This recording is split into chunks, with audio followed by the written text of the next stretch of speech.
Hallelujah. मसीह यीशु के बाबरकत नाम में आपको सलाम। आज के वर्ड ऑफ गॉड में मैं आपको वेलकम करती हूँ। मेरे इस चैनल को जो कि वर्ड ऑफ गॉड पर मबनी है, इसको सब्सक्राइब करें, इसको दूसरे के साथ शेयर करें और दूसरों के लिए बरकत का बाइस बने। और आज के वर्ड ऑफ गॉड के लिए मैं खुदा का शुक्र अदा करती हूँ जो उसने मुझे दिया, और मैं खुदा से दुआ करती हूँ कि ये वर्ड ऑफ गॉड जो कि रोज़ों पर मबनी है, और ये वर्ड ऑफ गॉड आपके लिए और आपके घराने के लिए ताजगी का बाइस हो। और सबसे ज़्यादा मैं खुदा का शुक्र करती हूँ कि उसने 2021 के रोज़ों के अयाम में हमें एंटर किया, हमें ये फजल दिया इस साल में, ताकि हम अपनी रूहानी ज़िंदगी को बेहतर कर सकें और अपने आप को खुदा के नज़दीक कर सकें। हालेलुया। और आज का वर्ड ऑफ गॉड रोज़े और उसकी अहमियत पर है। और आज का वर्ड ऑफ गॉड जो खुदा ने हमें दिया है वो यूना की किताब उसके 3 बाब और उसकी 10वीं आयत से होगा। और इसमें हम देखेंगे कि किस तरह से रोज़े के हवाले से खुदावंद हमें सिखाता है कि हमें क्यों ज़रूरत पेश आती है कि हम रोज़े रखें और इसका क्या फ़ायदा हो सकता है। तो आज के हवाले के मुताबिक हम इसे देखेंगे। सबसे पहले हम अपनी आंखों को बंद करेंगे और चंद लम्हों के लिए हम खुदा बाप से दुआ करेंगे। हालेलुया। कुदूस आसमानी जिंदा जलाली बाप, आज के वर्ड ऑफ गॉड को खुदावंद जो तूने मुझे दिया है खुदावंद, और तेरे लोगों के लिए खुदावंद चाहती हैं कि ये वर्ड ऑफ गॉड बरकत का बाइस बन जाए खुदावंद। और आज का वर्ड ऑफ गॉड का सीड जो बोया जाए इनकी ज़िंदगियों में खुदावंद 100 गुना फल लाए। तो मुझे संभाल और अपने जलाल के लिए इस्तेमाल कर, यीशु मसीह के वसीले से मांगते हैं, आमीन। हालेलुया।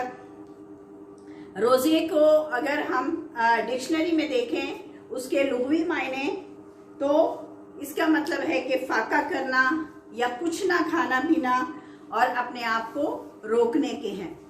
और जब कलाम खुदा की रूह से इसके मायने को हम देखते हैं तो इसका मतलब है खुद इनकारी और खुद जब्ती के भी इसके मायनों में आता है। और आज के हवाले को जब हम देखते हैं तो यहाँ पर कुछ इस तरह से लिखा हुआ है, यूना की किताब उसका 3 बाब और उसकी 4 आयत से। और यूना शहर में दाखिल हुआ और एक दिन की रात चला। उसने मनादी की और कहा 40 रोज के बाद नैनवा बर्बाद किया जाएगा। तब नैनवा के बाशिंदों ने खुदा पर ईमान रखकर रोज़े की मुनादी की और आला व अदना सब ने टाट ओढ़ा। और ये खबर नैनवा के बादशाह को पहुंची और वो अपने तख्त से उठा और बादशाही लिबास को उतार डाला और टाट ओढ़कर राख पर बैठ गया। और बादशाह उसके अरकान दौलत के फरमान से नैनवा में ये ऐलान किया गया और इस बात की मुनादी हुई कि कोई इंसान या हैवान, गल्ला या रमा कुछ ना चखे ना खाए पिए, लेकिन इंसान और हैवान टाट से मुलब्बस हों और खुदा के हुजूर गिरफ्तारी करें, बल्कि हर शख्स अपनी बुरी रविश और अपने हाथ के जुल्म से बाज आए, शायद खुदा रहम करे और अपना इरादा बदले और अपने कहरे शदीद से बाज आए और हम हलाक ना हों। जब खुदा ने उनकी ये हालत देखी कि वो अपनी अपनी बुरी रविश से बाज आए, तो वो इस अज़ाब से जो उसने उन पर नाजिल करने को था बाज आया और उसे नाजिल ना किया।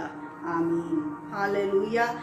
आज के वर्ड ऑफ गॉड जो कि यूना की किताब में से है, हमें वाज़िया तौर पर रोज़े की मुनादी का अहमियत का अंदाज़ा होता है कि किस वजह से रोज़ा रखा गया और क्यों जो है वो रोज़ा वहाँ के लोगों ने रखा और उसका क्या फ़ायदा और उसके क्या नताइज निकले। यानी कलाम खुदा हमें सिखाता है कि रोज़ा जो है वो हम अपनी रूहानी जिंदगी के लिए रखते हैं, अपनी रूहानी बेदारी के लिए जो है वो रोज़ा रखा जाता है, ताकि हम दुनियावी और जिस्मानी बातों से और जिस्मानी चीज़ों से, दुनियावी चीज़ों से हटकर अपना फुली फोकस जो है वो खुदा पर कर सकें। और इस तरह से जब हम वो वक्त जो कि दुनियावी कामों में देते हैं, जिस्मानी कामों में देते हैं, जब वो वक्त हम खुदा के लिए मखसूस कर देते हैं और उस वक्त में हम खुदा से दुआएं करते हैं, उस वक्त में हम खुदा के साथ अपने रिलेशन को मजबूत करते हैं,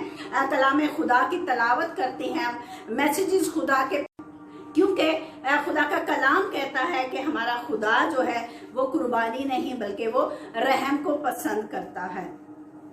अगर हम सिर्फ और सिर्फ अपने मुंह को बांध देते हैं, अपने पेट को बांध देते हैं कि हम कुछ ना खाए पिए और हम दुनियावी तौर पर सारी अपनी एक्टिविटी अपने रोज़मर्रा ज़िंदगी के मामूल के मुताबिक करें, तो अजीज़ों शायद ये रोज़े के सही मायने नहीं हैं। सही मायने इस तरह से हैं कि जब हम उस पर्टिकुलर टाइम तक जो है अपने आप को भूखे प्यासे रहकर और उस वक्त को हम खुदा को डेडिकेट करते हैं, असल में रोज़ा वही कहलाता है। यानी हम जो है अपनी रूहानी ज़िंदगी को मजबूत करते हैं। खुदा फिर हमारी उस हालत को देखकर कि हम किस तरह से खुदा की तरफ रुजू ला रहे हैं, खुदा फिर हम पर रहम करता है और खुदा अपना फजल जो है वो नाजिल करता है। जिस तरह से आज के हवाले के मुताबिक हमें साफ दिखाई देता है कि वहाँ के लोगों ने अपनी जो है रोज़मर्रा की मामूल की ज़िंदगी जो कि उनकी मतलब बहुत ज़्यादा आलीशान ज़िंदगी थी, उसको एक साइड पर रख के बादशाह और सारे वज़रा और पूरी आवाम ने जो है वो टाट ओढ़े और वो राख पर बैठ गए। यानी हलीमी और इन सारी जो है उनकी ज़िंदगियों में हमें नज़र आती है। और फिर जब उन्होंने ये सारी चीज़ों को एक साइड पर करके उन्होंने खुदा की तरफ फोकस किया और खुदा से दुआएं की, खुदा से मुनाजात की और रहम की अपील की, तो खुदा ने उनकी ये हालत देखकर अपने रहम को नाजिल किया और उस कहर को कि जब उसने फैसला कर लिया था कि मैं नैनवा को बर्बाद करूंगा, तो खुदा ने अपने हाथ को रोक लिया और उनकी रूहानी ज़िंदगी को देखकर कि वो खुदा की तरफ लौट आए हैं, खुदा ने अपने रहम को नाजिल किया और उन्हें जो है वो हलाक होने से बचा लिया। तो अजीज़ों, असल में रोज़ा यही है कि हम अपनी रूहानी ज़िंदगी को जो है वो मजबूत करें और खुदा के साथ अपने रिलेशन को जो है वो मजबूत किया जाए। जब हम यीशु मसीह की एग्जाम्पल हमारे सामने है और उन्होंने 40 दिन और 40 रात का अपने मिशन को पूरा करने के लिए रोज़ा रखा, लोगों को और बरकत देता है। जब हम मत्ती की अंजील उसका 9वां बाब उसकी 14 और 15 आयत को देखते हैं, तो यहाँ पर लिखा है, उस वक्त यूहन्ना के शागिर्दों ने उसके पास आकर कहा, क्या सबब है कि हम और फरीसी तो अक्सर रोज़ा रखते हैं और तेरे शागिर्द रोज़ा नहीं रखते। यानी ये यीशु के साथ जो है इस बात को किया जा रहा है और यीशु से कहा जा रहा है कि तेरे शागिर्द जो है वो रोज़ा नहीं रखते। यीशु ने उनको क्या जवाब दिया? यीशु ने उनसे कहा, क्या बराती जब तक दूल्हा उनके साथ है मातम कर सकते हैं, मगर वो दिन आएंगे कि दूल्हा उनसे जुदा किया जाएगा, उस वक्त वो रोज़ा रखेंगे। यानी खुदा का कलाम हमें सिखाता है कि हमें रोज़ा रखना है, हमें रोज़ा रख के दुआ करनी है, क्योंकि कलाम हमें सिखाता है कि उस वक्त यीशु ने कहा था कि मेरे लोग उस वक्त रोज़ा रखेंगे जब दूल्हा उनके साथ नहीं होगा। आज खुदावन यीशु मसीह हमारे साथ जो है वो जिस्मानी तौर पर नहीं है, क्योंकि पाक रूह हमारे साथ है हमारी रहनुमाई के लिए। खुदा का कलाम जो कि खुदा की तरफ से हमें दिया गया है, जो कि यीशु है, जो कि खुदा का मसा है, हमारे साथ हमें जो है अपनी मजबूती के लिए, अपनी रूहानी ज़िंदगी को आगे बढ़ाने के लिए रोज़ा रखना है और दुआ करनी है ताकि हम मजबूत हो सके और उन सारे ऑब्स्टिकल्स को, उन सारी बैरियर्स को, वो दीवारें जो हमारे रास्ते में हायल हों, हम उन्हें अबूर करके उस कमाल की तरफ पहुंच सकें जिसका ड्राइव जो है हमें खुदा ने दिया है कि हमें कमाल तक जो है वो पहुंचना है।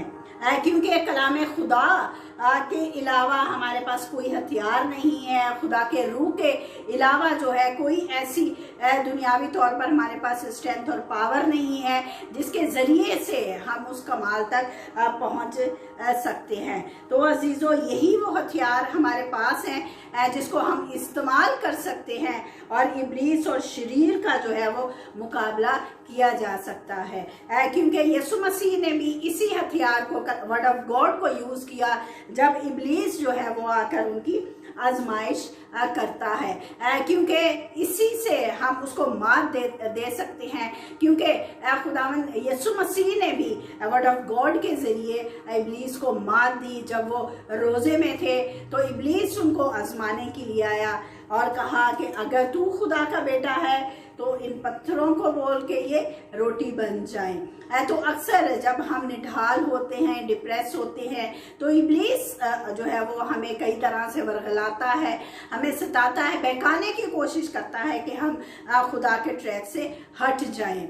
तो वर्ड ऑफ गॉड है जो कि हमें इन दिनों में जो है इसको खाना भी है, इसको पीना भी है, क्योंकि यही हमारे लिए ताकत है। और वहाँ पे वर्ड ऑफ गॉड में यीशु मसीह जो है वो उसको झिड़कते हैं और कहते हैं कि खुदा के कलाम में ये लिखा है कि इंसान सिर्फ रोटी ही से नहीं बल्कि हर उस बात से जो खुदा के मुंह से निकलती है। तो अजीज़ों, आज का कलाम खुदा हमें भी कहता है कि हमें इसी को खाना है, क्योंकि इसी में जो है वो हमारी बातनी मजबूती है और हमारे लिए इब्लीस जो है वो उससे मुकाबला करने के लिए हमें इसी से स्ट्रेंथ और पावर मिलती है। हालेलुया। आज का ये खूबसूरत सा इमेज जो आपको पीछे नजर आ रहा है, यानी एक प्लेट में जो है वो कलाम खुदा है और साथ में फॉक है और साथ में स्पून है। इसका मतलब है कि हमें इन दिनों में, रोज़ों के दिनों में जो है वर्ड ऑफ गॉड को जो है वो नोश करना है ताकि हम मजबूत हो सकें और आने वाले दिनों के लिए हम रूहानी तौर पर तैयार हो सके और उन मकासद को हासिल कर सके जो हम चाहते हैं कि खुदावन हमारे लिए करे, जो चाहते हैं कि खुदावन हमारे घराने और हमारी औलाद के लिए करे। तो यकीनी तौर पर ये रोज़ों के अयाम जो है वो बेहतरीन दिन है कि हम इन दिनों में ना सिर्फ रोज़ा रख सकते हैं बल्कि रोज़े के साथ दुआ और कलाम खुदा को भी पढ़ सकते हैं और पढ़ना है, क्योंकि यही इसी तरह से हम रूहानी तौर पर मजबूत हो सकते हैं। हालेलुया।